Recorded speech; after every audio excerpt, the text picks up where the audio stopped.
Et salut tout le monde, et sur ma chaîne Lorenzo High Tech, comme c'est dans le titre, aujourd'hui on va parler de Google. Dans ma précédente vidéo, je vous ai parlé du Google Pixel 6, aujourd'hui c'est au tour du Google Pixel 6 Pro. Je vais vous donner mon avis sur ce smartphone et vous aider si vous hésitez à choisir entre les deux. Normalement je devrais vous aider dans cette vidéo, mais avant de commencer la vidéo, si vous n'êtes toujours pas de ma chaîne YouTube, abonnez-vous, elle est 100% High Tech.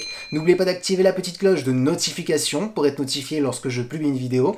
Ou sur ma page Instagram Lorenzo High Tech, je sors des informations, des promotions, tout ça en story. Et maintenant, c'est parti. Du coup, commençons par son tarif. On est à 899 €, donc toujours en dessous de la barre des 1000 €, donc c'est ça qui est intéressant. Alors un tarif beaucoup plus élevé par rapport aux 649 € du Google Pixel 6, mais c'est tout à fait normal. On est vraiment sur le plus premium de Google, donc plus de technologie, donc du coup, le prix est plus élevé, c'est tout à fait normal. Commençons par son design. Pour ma part, je vous cache pas, j'ai une préférence pour ce Google Pixel 6 Pro, grâce à son écran qui est vraiment bord à bord, borderless, vraiment plus borderless que le Google Pixel 6, et surtout bien entendu on a un écran qui est un petit peu incurvé sur les côtés pour donner une très bonne immersion, donc ça coûte un peu plus cher de faire un écran incurvé, donc d'où le prix aussi qui est plus élevé. On a aussi un écran qui est beaucoup plus grand, on est sur du 6,7 pouces, beaucoup plus grand que le 6,4 pouces du Google Pixel 6 classique. Ensuite on a un écran avec une meilleure définition, on est sur du Quad HD+, ce qui n'était pas le cas sur le Google Pixel 6, on était sur du Full HD+,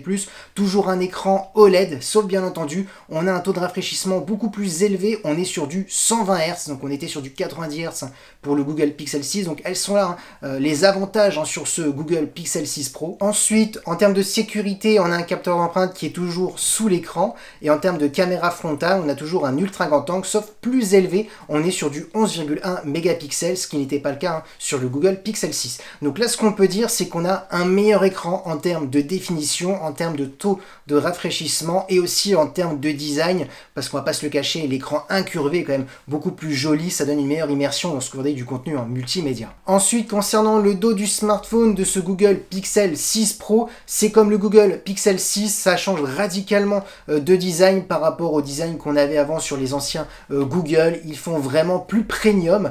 Maintenant, on va parler plutôt de la qualité photo, c'est ça qui nous intéresse chez Google, on sait qu'ils sont très bons. Alors ce Google Pixel 6 Pro, c'est comme le Google Pixel 6, on a un capteur grand angle de 50 mégapixels, on aura énormément de détails en termes de photos. Ensuite, on a un ultra grand angle pour faire des photos à plan large, on est sur du 12 mégapixels, et on a un troisième capteur, ce qui n'est pas le cas sur le Google Pixel 6, donc elle est là la grosse différence. Et surtout, ce qui est intéressant, c'est un téléobjectif qui permettra d'avoir un zoom optique sans perte de qualité jusqu'à x4, donc elle est là la grosse différence. Si vous êtes une personne qui aime bien faire des photos un petit peu loin, grâce à ce téléobjectif, vous ne perdrez pas en qualité jusqu'à x4.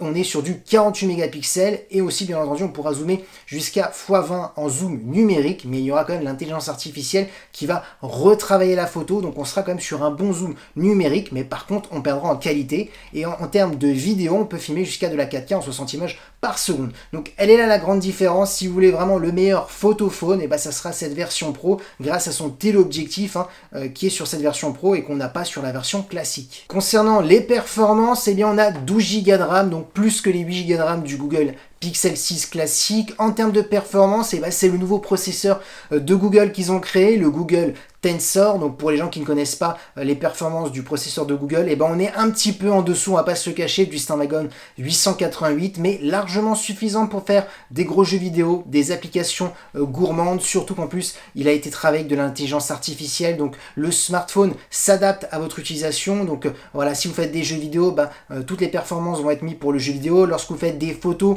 le processeur va comprendre que voilà, vous faites des photos, donc du coup il va essayer d'optimiser les performances pour simplement la photo. Donc voilà, Google a expliqué qu'ils n'étaient pas à la recherche des performances des meilleurs, qui ne voulaient pas battre tous les benchmarks face aux concurrents, qui voulaient vraiment travailler l'optimisation. Donc voilà, c'est honnête, moi je trouve ça plutôt intéressant. Ensuite on aura toujours 128 Go en interne, on a toujours de la 5G grâce à ce nouveau processeur de Google. On a ensuite un son stéréo compatible Dolby Atmos pour avoir une meilleure immersion lorsque vous regardez du contenu multimédia. Ensuite on a toujours un smartphone qui est waterproof, IP68, Android, donc ça c'est intéressant en cas de chute dans l'eau. Ensuite on a toujours une bonne batterie, mais un peu plus grosse que la batterie du Google Pixel 6. Tout simplement on est sur du 5000 mAh avec de la recharge ultra rapide de 30 watts et bien entendu de la recharge sans fil de 23 watts, donc un peu plus rapide que le Google Pixel 6. Et en termes de connectivité, on a de la Wi-Fi 6E de dernière génération et du Bluetooth 5.2.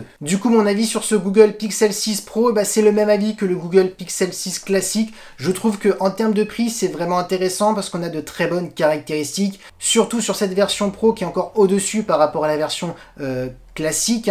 Je pense notamment à la bonne définition Quad HD+, au-dessus du Full HD+, je pense aussi à l'écran qui est incurvé, c'est vraiment joli à voir, le 120 Hz, on était sur du 90 Hz sur la version classique, donc pour ma part aussi c'est ces caractéristiques-là qui vont vous faire choisir entre les deux. Si vous voulez vraiment le meilleur écran en termes de design et en termes de caractéristiques, il faut prendre la version Pro. Ensuite en termes de photos, ça reste toujours très bon, on a même un téléobjectif pour zoomer jusqu'à x4 sans perte de qualité, ce qui n'était pas le cas sur la version classique, donc c'est ça aussi, si vous êtes quelqu'un qui veut faire de la photo, c'est vrai que la version Pro, elle est plus intéressante. On est sur un smartphone qui est encore plus polyvalent que le Google Pixel 6. Ensuite aussi, les performances, c'est toujours aussi performant que le Google Pixel 6, sauf on a plus de RAM. Donc pour le multitâche, c'est intéressant. Là, on est sur du 12 Go de RAM. On était sur du 8 Go de RAM pour la version classique. Donc c'est ces caractéristiques-là qui vont vraiment vous faire un avis et choisir un modèle entre les deux. Mon avis pour ma part, il est très positif parce que je me répète, mais on a l'impression d'avoir un iPhone sous Android, parce que là le point fort de Google c'est d'avoir créé son propre processeur, c'est d'avoir aussi son propre OS, donc on va avoir des mises à jour pendant pas mal d'années. Je pense qu'on va réentendre parler de ces deux Google Pixel, parce que voilà, ça va être des smartphones je pense qui vont durer dans le temps en termes de mise à jour, en termes de performance. Donc pour ma part, c'est vraiment deux très bons smartphones. Je pense que ce sera peut-être les meilleurs smartphones cette année de Google. Et voilà, la vidéo est terminée sur le Google Pixel 6 Pro. J'espère qu'elle vous a plu. Si c'est le cas, n'oubliez pas le petit pouce like, de vous abonner sur cette chaîne YouTube et d'activer la petite cloche de notification pour être notifié lorsque je publie une vidéo. Vous sur ma page Instagram, Lorenzo High Tech, je sors des informations, des promotions, tout ça en story. Et maintenant, je vous dis à très bientôt.